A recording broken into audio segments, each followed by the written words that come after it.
Ang saan day pag-isa. Kana bitang mag-isa ka nga gamay kay ng kawali. Wala lang, igisa mo lang tong manok. Bawang, luya, sibuyas. Lutuin mo lang sa mantika. Tapos, may nilata ako ditong cardis. Ayan, cardis. Ilocano dish. O, diba? Lata na yan. Tapos yung ginisa ko is ilulunod. Ilulunod ko na lang dyan. Tapos, lalagyan natin ng seasoning. Paminta. As usual. Of course, patis para magkalasa. Ay, diba? Siyempre, kiwar-kiwar para maluto lahat ng pansit. Ay, pansit. Yung manok.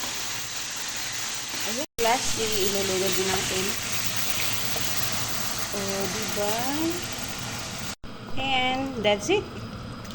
Papakuloyin na natin dyan. Papalambutin natin yung mga karne. Tapos, ilalagay natin yung gulay natin mamaya. Okay, guys. Thanks for watching. Bye!